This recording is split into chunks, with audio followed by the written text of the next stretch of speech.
Assalamu alaikum. My name is Alison, and here is my story. There was a unique place where Muhammad would go and recite the Quran. He is a Hafiz, so he needed no book. He used to sit near the rocks and meditate, and I used to stop nearby and work out. That was my last stop prior to walking back to my apartment, which was a few blocks off. I used to wonder at the magical recitals of the words Muhammad used to pronounce. What amazed me was that Muhammad reluctantly answered and did not lift his gaze. Verses of one of the surahs was being recited and he was weeping. He then told me that it is not permissible for him to talk much because I would take him away from his religion. He was not allowed to look at gorgeous women in such a way. He clearly stated that if I wanted to know more, I needed to be more covered up. I was really impressed. I found him extremely attractive, such broad shoulders and delightful smile, and he wanted me to dress up to talk to him. I thought it was funny. Next day, I dressed up and met him. He was pleased and spoke about his faith. I was mesmerized how he memorized his book. I asked him about love.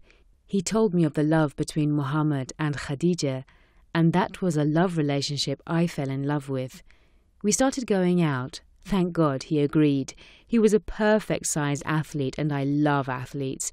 He had a better figure proportion than me. We started jogging together, and one day I told him, I have found my Muhammad, and he cried.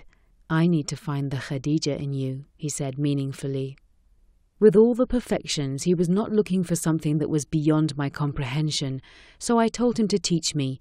He sent me to see his mother, and she is a lovely soul. After a few months, I converted, and here we are today, braced in love and harmony in the house of Allah. Assalamu alaikum. I'm Eddie, and this is how I was attracted towards Islam. Amna was a student at University of Chicago, and there was a park nearby where the Muslim females used to meet after Friday prayers and enjoy the summers. There were games and other activities. However, the other students used to pass by.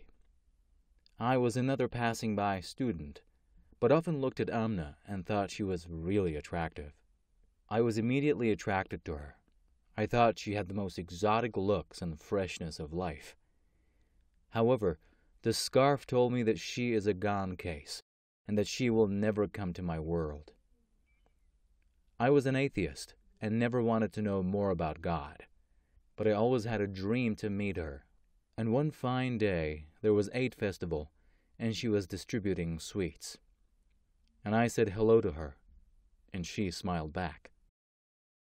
I knew that smile. It was a welcoming smile. That is what I thought. Later I realized I was a bit correct. She welcomed me to sweets. Please have some sweets, she said. Thank you. May I ask your name? I asked inquisitively. Amna, and yours? Eddie. That is a beautiful name. What does it mean? I inquired again.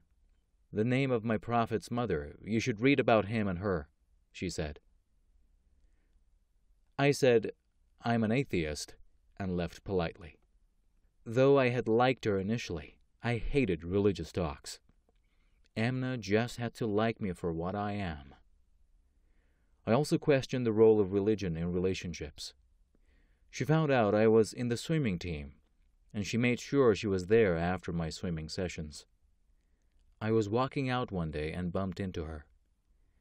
Hence she gave me sweets again and asked me about atheism, and I was gladly telling her my views. She listened and continued to learn more about my sentiments. We started talking more and getting more data about the existence of any God. She did not talk much to me in response, but once she got the maximum points, she told me to meet a friend of hers, and I willingly did. This was at Amna's house. It was her friend Ali. Ali was a convert from Australia and already had known the questions before I had even met him. At this time, I was now open to dialogue. I was no expert, but had a standard approach. Now I was able to listen. Weeks followed after meeting Ali. Ali was a sound character that gave me logic and reading. And I had many questions which Amna was ready to explain. This is how it began. The real issue was to convince the parents. Amna belonged to India, and I was a hardcore, blonde-haired American raised in Iowa. I did convert because I felt this was the right deen. The marriage segment came after. I had to make a few trips to India, but the family finally got convinced. We got married and realized this was the right thing to do.